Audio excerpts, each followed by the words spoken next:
Hey, y'all, welcome to day 5. Today is all about rejoicing. And I have a smile on my face because this was such a powerful reminder for me. And I'm just amazed as I've been praying about what the topic is each day. It's like the topic just hits me. Um, in such a specific, perfect way. So I'm going to read to you from 1 Peter 4:12 and also James 1. So 1 Peter 4:12 says, "Do not think it strange concerning the fiery trial which is to try you, as though some strange thing happened to you, but rejoice to the extent that you partake of Christ's sufferings, that when his glory is revealed, you may also be glad with exceeding joy."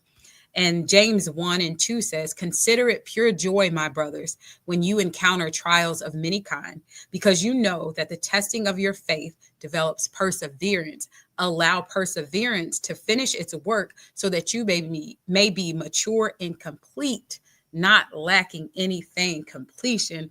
And I'm sharing this with you from the biggest smile because I know sometimes when things get tough, when it's hard, when we feel like we don't feel like praying, we don't feel like getting up, we don't feel like rejoicing, we just don't feel like doing anything. We need reminders like this that you're building your perseverance. You're getting to a place of completeness. There are things that may be a trial for you right now. It may be tough for you right now, but being able to get through it is literally equipping you so that the same thing, if it were to come back around, if it were to try you again, it's not going to have the same impact. It's not going to put you out as long. I know my daughter, well, I feel like a lot of people, my family are athletes, but my daughter specifically, what I found, there are certain injuries that athletes can go through, or if something, feels odd, or the first time you go through it, it's like, oh my gosh, I don't know what I'm going to do. I don't know how long I'm going to be out. I don't know how to stretch. I don't know how to handle this. But another time could come. And now that you've been through it, it's not even as scary. It's like, oh, I just rolled my ankle. I'm going to ice it. I'm going to fix it. And it's going to be fine. And you're not even down nearly as long as the first time. And that's an example. But I'm just encouraging you all today, if you can relate to this message, definitely, let me know, share your story in the comments. But this is probably, I would say, one of the toughest things to do, or one of the things that we remember the least when the trials are happening, when you're mid tears, when you're mid stress, or you just got the bad news, or you just got the whatever. The last thing that we think is this is equipping us for better. And I'm going to keep using my daughter as an example because her team just won one of their games this week. And we talked about how there was a time that each time she would go through a game, whether she won or lost, we'd always go back, look at the film and say, okay, what did you learn from this? Right. And so even in the trial of some of the losses that her team faced, it equipped them because my daughter now made some adjustments to her game. She made some adjustments to her approach, and some of the things that were tripping them up the last game, they were able to overcome it and come out with the win. And that is a celebration. And understanding, even as I talked about before, that even in those moments, it's like we don't even have to rely and lean on our own strength.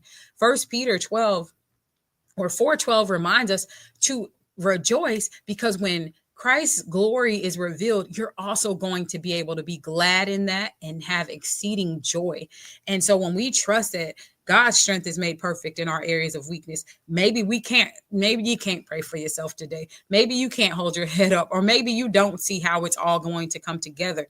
But if you can just rejoice knowing that you are being perfected in this season, you are being built up, you're being strengthened. One thing that I've learned going through different trials and challenges, almost on a daily, showing me I have an incredible, if nothing else, I have an incredible support system, and it's going to reveal certain things to you. So even as you're getting to that place of perseverance, don't miss this opportunity for the revelation too. What is this teaching you about yourself?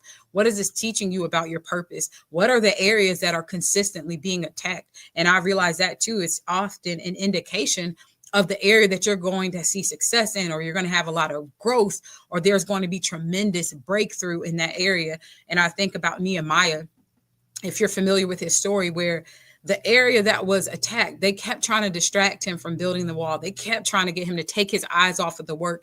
And the very area that kept being attacked is the area that he was supposed to find the greatest amount of success in. The same with Joseph. the area that was attacked, because his brothers saw that they were going to one day need him and bow down to him once he revealed the dream that he had, his role in his family was attacked. The vision and the purpose on his life was that he was going to be able to come back and deliver and help and save his family. And so that's the very area that was attacked. He was taken away from his family. He was sold off. And so I just would encourage you to think about this too. What is the area that you're finding the attacks coming in? Because 9 times out of 10, that is the area that's trying to distract you from the true purpose. That may be the actual area that you're going to find the most success in your life and in your purpose. And that's why the attacks are coming on so strong, especially if you've made a decision to be more intentional in this season. If you're like me and you're going through this next 40 days and you're trying to get focused and you're trying to get growth and you're trying to, just line up with wherever God is leading you, and you see the attacks coming, just don't be surprised. Don't think it's strange. Rejoice, because when those trials come of many kind, know that the testing of your faith is developing your perseverance. So that is today's message, day 5. Rejoice. If you want to get connected, learn more about what's happening, go to ericalatrice.com. If you want to learn more about what I do, it's a little bit of everything from ministry to real estate and also business support, virtual assistant services. So if you're looking to take some things off your plate and step out, this is the place to be, because it's time for us to fully walk in our purpose without giving in to the distractions and the hindrances that will keep you stuck. So I